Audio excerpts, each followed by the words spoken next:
expensive rates. They buy things at cheap rates and sell it at expensive rates. They buy the soul of man at cheap rates and sell what they have at cheap rates. And we are going to look at what they sell, what Babylon sells. Revelation chapter 18 verse 11 to 14. He said, and the merchants of the earth shall weep and mourn over her, for no man buyeth their merchandise anymore. If this Babylon be destroyed, no man shall ever buy from them again.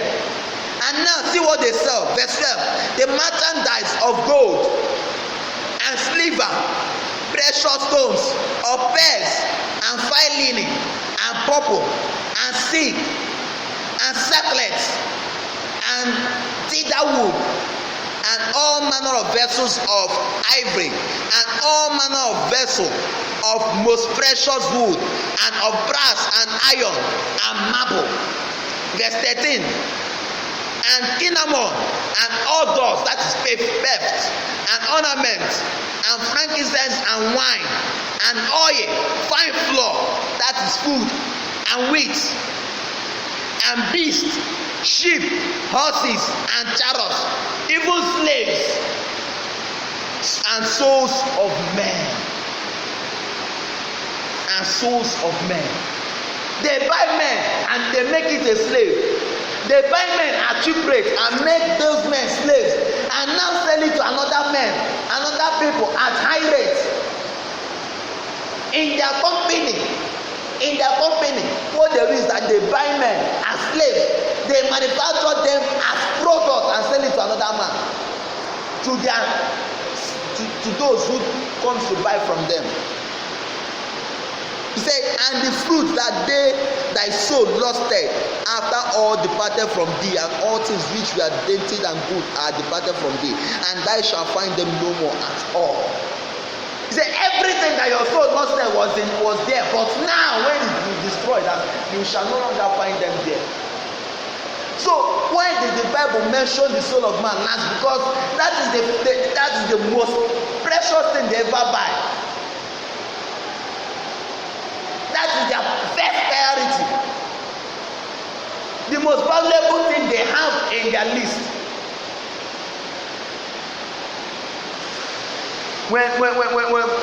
When you see people gifted in singing, suddenly left singing for Christ and start singing for the devil, that is their soul. They sold fame to the devil. They bought fame from the devil and sold their soul to the devil. See, each time somebody is growing in the realm of the spirit, there is always a negotiation. See, each time there is no great man that have never negotiated with the devil. Every great man on this earth, even pastors, have negotiated with the devil.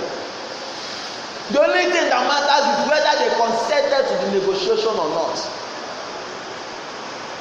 Every great pastor and great man that you see today that is still standing with God, devil once came to negotiate with them because he has seen that they are growing to a higher influence in the spirit, and therefore he came to negotiate with them.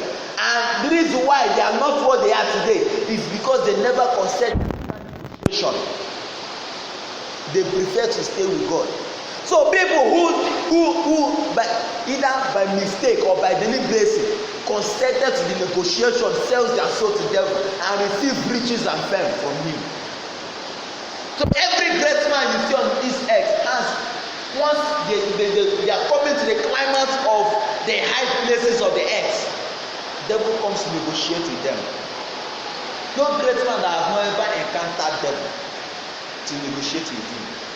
Everyone, many of them might not tell you, and sometimes one thing about it is that it may not come directly. Some of them may not. Devil may always never come directly. God said, even they come like an angels of light. They come with deception. Now the fall of this ancient city. Revelation chapter 18, verse 8.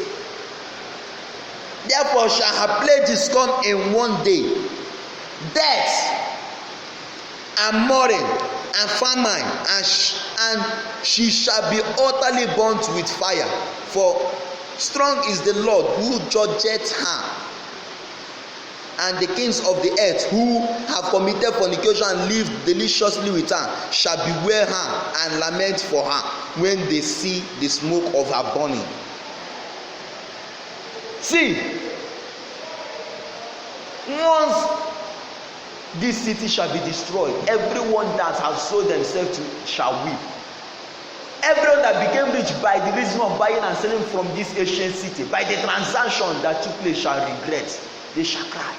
How will God destroy this great city? The Bible said in the book of Jeremiah chapter 55, he said,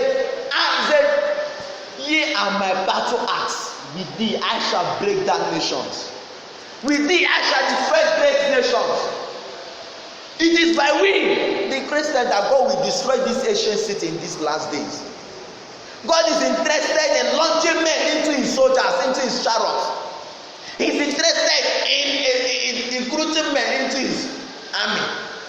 Armies of the end time, who shall run and never be weary, who shall walk and never faint, who shall move from glory to glory, from strength to strength.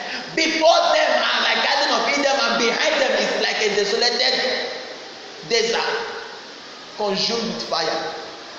God is interested in recruiting men into this army. Remember, a soldier may die, but the weapon of his war will not be destroyed, will not die. Soldiers die, but the weapon they use don't die. Somebody may be in a battle carrying gun, and they will shoot the gun carrier and he will die, but the gun will still be there. Another man, even the person that shot him may run out of bullets and just go carry that particular gun and start shooting again. So God is not just interested in making us a soldier, he's interested to make us his weapons of war. That is, he's interested to make us indestructible, unconsumable. He's interested in using us as a weapon of war to destroy the oppressions of the devil, to break down these ancient cities where these illegal transactions are taking place. He's ready to break down and terminate all oppressions of the enemies in high places and in low places. He's ready to terminate all the oppressions of the devil, and our generations are waiting for they are earnestly waiting for our manifestation. We are the sons of God. When you talk about somebody is the son of a man, that means that man that son has the characteristics of the father. Anything the father is able to do, that is what we are also able to do. We are never limited because God is not limited. And they cast dust, verse 19, and they cast dust upon their head, cried, weeping and wailing, saying, Alas, alas, that great city, wherein we are made rich, all that had ship in the sea, by reason of her costliness. For in 1 hour is she made desolated. Just in 1 hour, God destroyed a great city. Just in 1 hour. In 1 hour, God destroyed a spiritual great city just in 1 hour. Something that atomic bomb cannot do. Something that nuclear energy cannot do. God did it just in 1 hour. When the light of God in us begin to shine so much, it will shine every darkness in everywhere. We are the light of the world and the salt of the world. When we keep on putting the test into this world, and when we keep on shining in this world, we outshine the darkness, and we take away testlessness from this world. And let's say, none can escape the heat thereof. One thing about light is that light does not just shine, it has heat. Every light has heat. Even your phone, the touch of your phone has heat. Leave your touch, the touch of your phone for a particular time. Touch it, you feel that it is hot. Every light, electric light has heat. Even the candle light, burning light has heat. So we are not just meant to shine, we are also meant to heat the world by the glory of our shining. The world is supposed to feel the impact of our hotness. We are not just to shine, we need to feel the impact of our hotness. That is why we are the light of the world. We are not just to shine, We are meant to, the world needs to feel the impact of our light. God is interested to break, to destroy these oppressions. How can we do it? It is by we. It is by we. We are the weapons of his war. We are the light through which we shine away the darkness in the world. Light shineth in darkness, and darkness comprehended it not. We are that light. Let's open our mouth and begin to pray unto God. Oh God, make me your weapons of war. Make me your battle axe. Make me your weapons of war. Make me your battle axe. Use me and destroy the wonders and the works of the devil in this end time. Use me and terminate all the oppressions of the devil.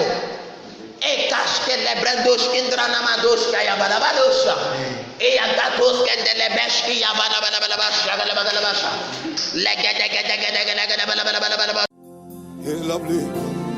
Holy Rabata. Tegubakayala Tetebosa. Seboda Bakatia de Kekotana. Rebodo Broko Seti Dahasate. Ulela Te Alata. Oh, you're the lion. Oh, Lord of the Father. So I gaze within your love. You are lovely. You are holy. You are righteous. You are awesome. So I gaze within, say, I gaze within your love. Holy and righteous God.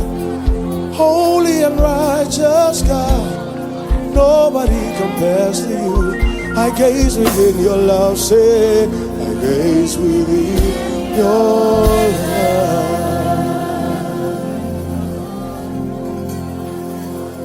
Jesus, we thank you because you are great. You are greatly to be praised. You are greatly to be praised.